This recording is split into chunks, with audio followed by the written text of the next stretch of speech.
welcome to today's video. In today's video, we'll look into a scenario in which Italy joins the Central Powers. And most likely it would be, they would be gave land because, they just fell for the Entente's land in our timeline because it was more promising, although they end up getting, none of it. But anyways, in this timeline, they get land out of Austria-Hungary. I don't know what they did to get this land, but it could have been anything, really. Probably German pressure. It probably wouldn't be that much. Probably like that. And maybe this. And let's say they actually accepted it and thought this was a good amount of land. And Germany manages to make Austria actually do this. And this would be after the war had started, just to let you guys know. So the war is going to start the same way in this timeline. Is Italy enough for them to have a chance of victory? Well, the Central Powers in our timeline were very close to victory. But then, Bulgaria fell. Then Austria-Hungary collapsed, and so on. It went bad. But Austria had to fight two fronts, and their military wasn't performing well. So they declare war on Serbia. Before they can do anything, Russia declares war. Why do I say Russia? Like Russia's evil or something? Maybe it's just something. So Germany's like, Russia, stop this now. And it gets worse when France decides to join a side.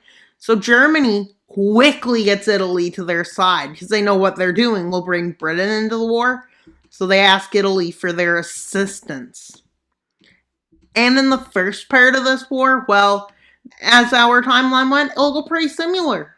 Is this enough to let Germany win and us have an interesting timeline? Maybe have revolts. And Britain's like, why Germany? Why do you bring me into the war? Is this enough to let Germany win? At this point, Germany is wait a minute. Did I color Britain the wrong?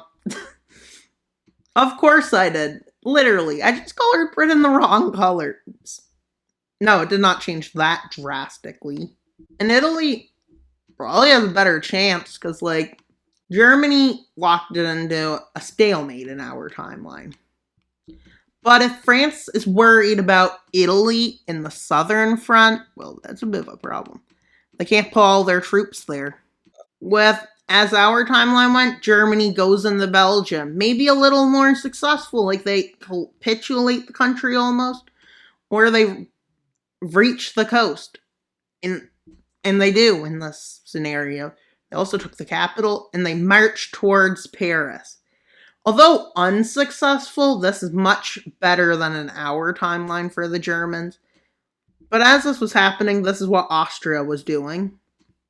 Montenegro was also chilling. But as this was going on, guys, an interesting thing happened. Russia did Russia stuff.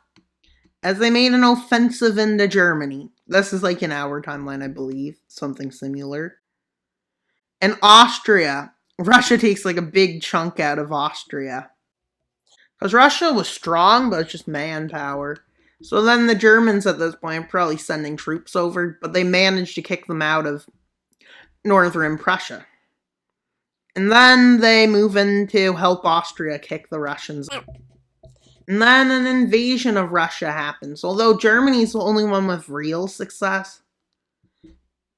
With Italy's front stalling out, most likely. And we can see, I would say they probably have a bit of a chance in Egypt, as trench warfare takes a lot of troops. Let's say they get there, and over here, they manage to march over here. Into southern Tunisia, and they make a landing over here. And Italy decides to take out Corsica, let's say, and they manage to. With invasions of Serbia and Montenegro going pretty well, but not that well. The Germans and Austrians front getting better against Russia.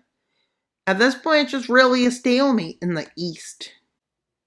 In the west, the east isn't really a stalemate, with Poland falling. And Germany's now advancing north. And I would say, let's continue its realism. And Bulgaria joins the war. And, that's the end of Serbia. As the Bulgarian offensive grinds in the south, the Austrian offensive breaks through. Belgrade falls, and then after, Bulgaria takes out Macedonia. But don't think the Serbians surrendered. No, they are gone into Albania and Greece. Like in our timeline, similar. Although Albania is still neutral, it's kind of hard to be neutral and be, well, occupied. With Britain eventually landing in Greece, like in our timeline. This is around 1915, so like the Ottoman Empire would join the war, and they will join the same side. So the Central Powers, not much has actually changed in this timeline, except the fact maybe the Bulgaria and France are having actual success. Maybe. Maybe there's better success in this timeline, like there probably is, but the Ottoman Empire is having bad success. I would say Greece is about to join the war. And with an invasion of the Levant, and an invasion of Iraq. Like in our timeline, this is what happened. Although Greece finally gets pushed into the direction it's joining, and Romania joins. This is Russia's last attempt, I guess, at freeing itself, which doesn't go too well. And yeah, with Greece moving into this area, Transylvania, and Galicia, Russia's seen marching into. With Italy joining the Balkan front, which is bad news for Greece. And there's probably Gallipoli still fails in this timeline, and it's just worse. Eventually, Greece capitulates. Could be a long time or a short time. With Bulgaria starting an offensive in the southern Romania, Romania's about to leave the war too. I don't think this is. I think the timeline's now shifting. With Germany having a bit of a breakthrough in the front lines, as they're starting to approach into Estonia, this is around where the Russian Revolution begins. Engulfing Russia into a communist rebellion set out of Petrograd with Lenin in charge. And yeah, he quickly takes a lot of land, let's say. He moves into southern Finland. Modern day Finland, I should say. Even though it was considered Finland, Russia. And yeah. And with the Reds advancing further, well, the Germans get better advances. And let's say the Germans make it to here. And we still get the Treaty of Brest-Litovsk. With Romania moving in after they capitulated. And at this point, the Ottoman Empire pushes them back. And we can expect the treaty to be similar to our timeline. And at this point, well, Germany is out. And that's what Romania looks like. They're not fighting anymore, keep in mind. And with Germany now focusing on the Western Front, they managed to make an offensive. And in this timeline, I think, well, they've been having a lot more success, so they probably didn't need to do some of the measures. This is probably 1917, like in our timeline, or 1918. And France's capital, Paris, falls. With the fall of Paris, rebels do rise up, but unsuccessful. They do revolt in multiple of the cities. Trying to get out of the war. It's probably 1919 at this point. And this is where, well, Britain's front starts collapsing into the Ottoman Empire, which is hungry for land. And this is around the end of the war. Although we got one thing left to go, a French rebellion. And it's some group. I don't even know if it be communist-ish, kind of communist, let's call it. They rise up over here, and they rise up in the south.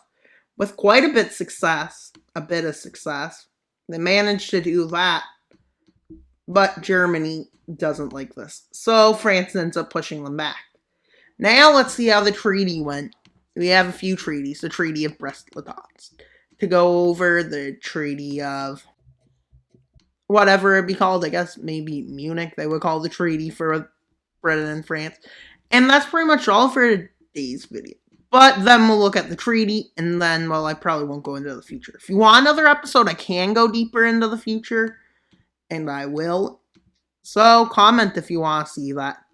So let's see the peace treaty, guys. Powers managed to take the victory, with Germany establishing its puppet states, because the Treaty of Brest-Litovsk basically was the same. Turkey did exactly what you would think it does. Egypt is very shrunk.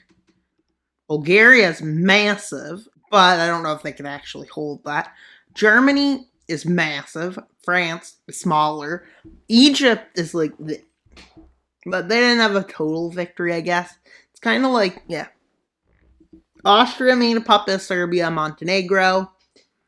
Romania took land from Russia, but lost probably more land. And the communists, you can see, are fighting. I'm going to fix these borders a bit, just to make them more, like, visually better. Like, this is perfect. And that's pretty much all for today's video. Please like, subscribe, and comment. Wild Mapper out, but not until you subscribe. Bye, guys!